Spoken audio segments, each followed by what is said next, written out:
Bismillahirrahmanirrahim. Assalamualaikum warahmatullahi wabarakatuh. Apa kabar anak-anak ustazah yang soleh dan solehah? Semoga kalian semua dalam kondisi sehat walafiat dan tetap bersemangat dalam pembelajaran online kita.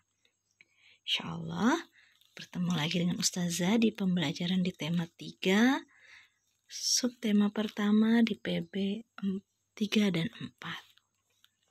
Insyaallah kita awali pembelajaran kita dengan sama-sama membaca basmalah. Bismillahirrahmanirrahim. Masih di tema 3 yaitu makanan sehat, subtema 2, pentingnya makanan sehat bagi tubuh. Pembelajaran ketiga dan keempat. Tujuan pembelajaran kali ini adalah Ustazah harapkan setelah menyaksikan video pembelajaran kali ini, kalian mampu mengupayakan penggunaan sosial pada pembangunan sosial dalam masyarakat. Jadi Ustazah harapkan kalian bisa menjelaskan upaya pembangunan sosial dalam masyarakat. Kemudian, Ustazah harapkan juga kalian dapat menyebutkan contoh berbagai macam keragaman adat istiadat di Indonesia. Kemudian, kalian juga dapat menjelaskan makna dari semboyan Bhinneka Tunggal Ika serta dapat menemukan isi dari sebuah iklan. Itu adalah tujuan pembelajaran kali ini, insyaallah. Di pembelajaran kita kali ini, kita awali dulu dengan membaca Quran Surah Al-Baqarah ayat 172 yang mengatakan di sini, hai orang-orang yang beriman, makanlah di antara rezeki yang baik-baik yang kami berikan kepadamu, dan bersyukurlah kepada Allah jika benar-benar kepadanya kamu menyembah. Ini adalah kutipan ayat pertama sebelum kita belajar di pembelajaran di tema 3 di sub tema 2 pembelajaran 3 dan keempat.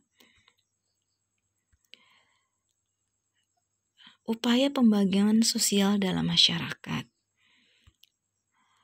Pembangunan sosial adalah semua aktivitas yang terkait dalam aspek sosial dan ekonomi yang bertujuan untuk meningkatkan taraf hidup atau kesejahteraan sosial.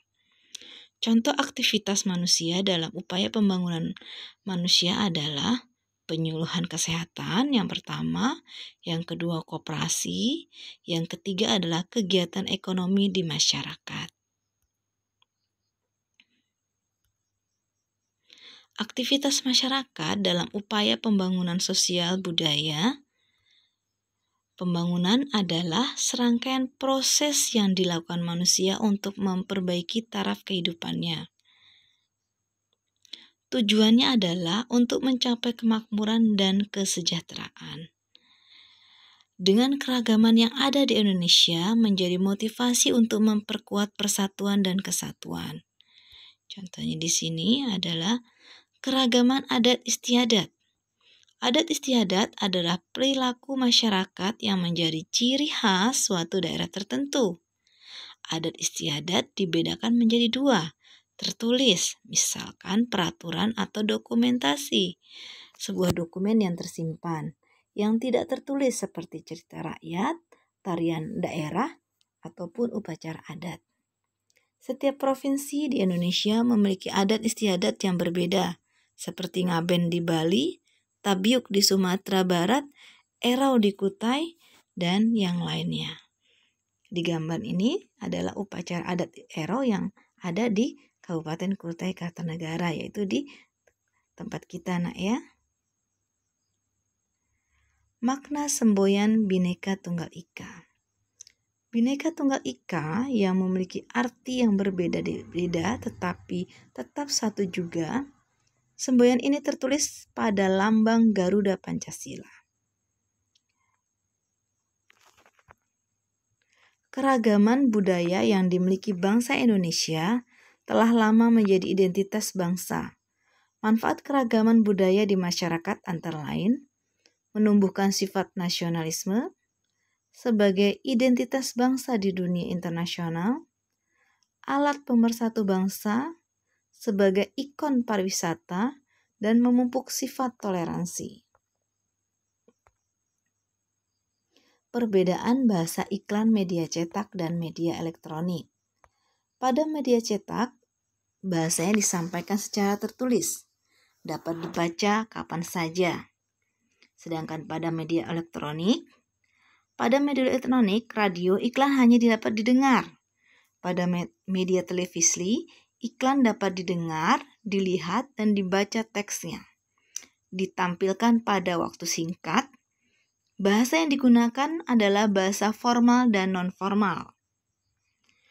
Persamaannya adalah sama-sama dibuat untuk meyakinkan dan mempengaruhi pembaca atau pendengarnya. Ini adalah perbedaan bahasa iklan dan media cetak serta elektronik. Isi pada iklan media elektronik. Iklan media elektronik disampaikan menggunakan alat-alat elektronik seperti radio dan televisi. Isi iklan dapat diperoleh dengan informasi disampaikan tentang gambaran garis besar produk yang ditawarkan. Pada iklan radio, isi iklan dapat mendengarkan dengan seksama.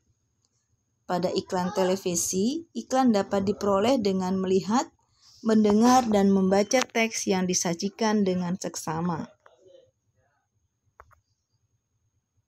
Ini kita akan melihat contoh iklan layanan masyarakat. Iklan layanan masyarakat tentang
Insyaallah, alhamdulillah ya. Setelah kita menyaksikan tadi contoh iklan layanan masyarakat, kita sudah sampai di akhir pembelajaran kita hari ini. Semoga saja apa yang sudah kita pelajari hari ini bermanfaat buat kita semua dan tetap bersemangat dalam pembelajaran online kalian di rumah serta menjaga kesehatan, menjaga ibadah sholat kalian di rumah, tetap membaca Al-Quran, dan bersemangat dalam pembelajaran berikutnya. Insyaallah kita akhiri pembelajaran kita kali ini dengan sama-sama membaca Alhamdulillahirrahmanirrahim. Ustazah minta maaf jika dalam penyampaian atau pembelajaran di kali ini terdapat beberapa kesalahan. Semoga saja tidak mengurangi antusiasme kalian dalam belajar. Kita akhiri. Wassalamualaikum warahmatullahi wabarakatuh.